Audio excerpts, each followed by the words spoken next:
တခါတော့ကပင်လပြင်းရဲ့တနည်းအားမှာစီးနှင်းတွေထူးထက်ပြီးကြောက်ဆောင်တွေပေါ်များနဲ့ဘက်လွတ်ခေါ်တဲ့ကျွန်းကြီးတစ်ကျွန်းရှိပါတယ်။အဲ့ဒီကျွန်းမှာနေထိုင်ရတဲ့သူတွေကတော့အင်မတန်တန်မာထွားဆိုင်ပြီးရဲရင်ကြတဲ့ဘိုက်ကင်းမျိုးနွယ်စုတွေပဲဖြစ်ပါတယ်။သူတို့ရဲ့နေထိုင်မှုဘဝကတခြားသူတွေနဲ့မတူပဲထူခြားနေပါတယ်။ဘာကြောင့်လဲဆိုတော့သူတို့ကျွန်းမှာကအိမ်မွေးတရိဆိုင်တွေဖြစ်တဲ့တိုးတွေနွားတွေကိုအမြဲတမ်းလာရောက်ခိုးယူပြီးအိမ်တွေကိုမိရှုဖျက်ဆီးလေးရှိတဲ့ငကားဖေးအန်ရရှိနေလို့ပါပဲ။ဒါကြောင့်ဒီကျွန်းမှာရှိတဲ့ဘိုက်ကင်းဒီအတွက်တော့ငကားတက်ချင်းအားအလုတ်တစ်ခုထပ်ပိုတဲ့သူတို့ရဲ့ဘဝရက်တည်မှုဖြစ်နေပါတယ်။ဒီကျွန်းရဲ့ခေါင်းဆောင်ကြီးကတော့တောင်ကြီးတစ်လုံးလိုခိုင်မာထွားကြိုင်းပြီးခွန်အားကြီးမားတဲ့စတိုအစ်ပဲဖြစ်ပါတယ်။သူဟာသူ့မျိုးမဲ့စုကိုကာကွယ်ဖို့ကငကားတွေကိုမညမသားတိုက်ခိုက်လိရှိသူပါ။သူ့မှာ hit cat လို့ခေါ်တဲ့သားတယောက်ရှိပါတယ်။ဒါပေမဲ့ hit cat ဟာသူ့အဖေနဲ့လုံးဝဆန့်ကျင်ပါပဲ။သူဟာပိန်ပိန်ပါပါနဲ့အားနည်းတဲ့အဖြစ်ဘိုက်ကင်းတယောက်မှရှိတဲ့ကြမ်းတမ်းတဲ့ဇယိုက်တယ်မရှိပါဘူး။သူဟာလက်မှုပညာကျွမ်းကျင်တဲ့ကာဘာလို့ခေါ်တဲ့ပန်းမဲဆရာကြီးစီမှာအလုတ်တင်တဲ့ဖြစ်ဝင်လုပ်နေရသူပါ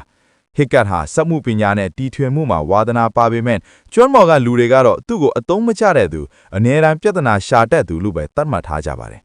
တညမှာတော့ငကားအုပ်စုကြီးဟာကျွန်းကိုအကြီးအကျယ်လာရောက်စီးနှင်းပါတယ်အဲ့ဒီအချိန်မှာဟစ်ကတ်ဟာသူကိုယ်တိုင်တီထွင်ထားတဲ့လေးများပစ်စရမ်းတရားကြီးကိုယူပြီးတောအုပ်ထဲကိုထွက်လာခဲ့ပါတယ်သူဟာဘယ်သူမှမမြင်ဘူးပဲကြောက်စရာအကောင်းဆုံးလို့နာမည်ကျော်တဲ့ညဘက်မှာလျှက်စစ်လိုမြန်ဆန်ပြီးပြစ်မှတ်ကိုလုံးဝမလွဲတမ်းပစ်ခတ်နိုင်တဲ့အမဲရောင်ငကားကြီးကိုထိမှန်အောင်ပစ်နိုင်ခဲ့ပါတယ်။ငကားကြီးဟာဒဏ်ရာရပြီးဝဲလာနဲ့တောနတ်ထဲကိုပြုတ်ကျသွားပါတယ်။ဟစ်ကသူငကားကြီးကိုပိချလိုက်နိုင်ပြီလို့အော်ဟစ်ပြောဆိုပေမဲ့သူ့အထွေအပါဝင်ဘယ်သူကမှသူ့ကိုမယုံကြပါဘူး။စစ်ပွဲအတွင်းမှာရှုပ်အောင်လုပ်တယ်ဆိုပြီးစူပူကြပါသေးတယ်။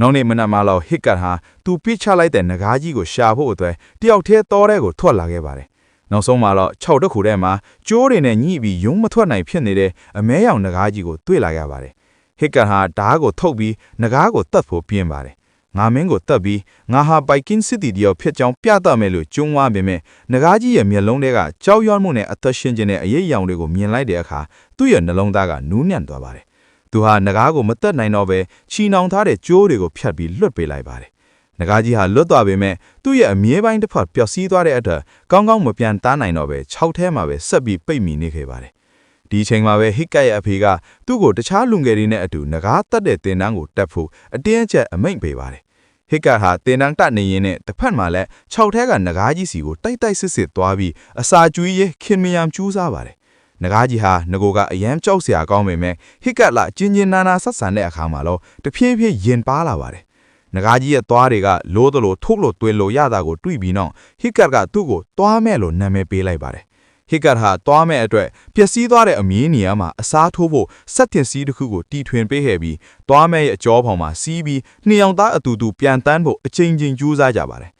သွားမဲ့နဲ့အတူရှိနေတဲ့အချိန်တွေမှာဟစ်ကတ်ဟာဘိုက်ကင်းဒီတခါမှမသိကြတဲ့ငကားတွေရဲ့လှုပ်ရှက်တွေကိုသိလာပါတယ်။ငကားတွေဟာတကယ်တော့အသွားစားယုံတတ်တဲ့ရန်မွန်တတ်တဲ့တရိษံတွေမဟုတ်ကြောင်းသူတို့ရဲ့ခန္ဓာကိုယ်မှာအားနည်းချက်တွေရှိကြောင်းလက်တွေသိရှိလာပါတယ်။ဥပမာဘယ်နေရာမှာဖတ်ပေးရင်ငိမ့်သွားကြောင်းဘလို့အပင်တွေကိုသူတို့ခေါင်လန့်ကြကြောင်းစော့တာတွေကိုသိလာတာပါ။ဒီလှုပ်ရှက်တွေကိုဟစ်ကတ်ကငကားတတ်တဲ့နံမှာအသုံးချလိုက်တဲ့အခါသူဟာငကားတွေကိုတတ်เสียမလို့ပဲအနိုင်ယူပြနိုင်နေပါတယ်။ဒါကြောင့်ကျွမ်းဘော်ကလူတိုင်းကဟစ်ကတ်ဟာပါရမီပါတဲ့ငကားတတ်သမားဖြစ်လာပြီဆိုပြီးချီးမွမ်းကြပါတယ်။ဒါပေမဲ့ဟစ်ကတ်ရဲ့ပြိုင်ဘက်ဖြစ်တဲ့အမြဲတမ်းထူးချွန်တဲ့ကောင်မလေး Astrid ကတော့ဟစ်ကတ်ရဲ့ထူးဆန်းတဲ့အစွမ်းတွေကိုတန်တရာဝင်လာပါတယ်။နောက်ဆုံးမှာတော့ Astrid ကဟစ်ကတ်နောက်ကိုလိုက်ပြီးသွားမဲနဲ့ဟစ်ကတ်တို့ရဲ့လှုပ်ရှက်ကိုသိထားပါတယ်။ဟစ်ကတ်က Astrid ကိုငကားတွေဟာရန်သူမဟုတ်ကြောင်းရှင်းပြပြီးသွားမဲရဲ့ကြောဘောတင်ကကောင်းကင်နေရာမှာခေါ်ယူပြန်တန်းပြခဲ့ပါတယ်။အဲ့ဒီခါမှာတော့ Astrid ဟာငကားတွေအပေါ်ထားတဲ့အမြင်တွေလုံးဝပြောင်းလဲသွားပါတယ်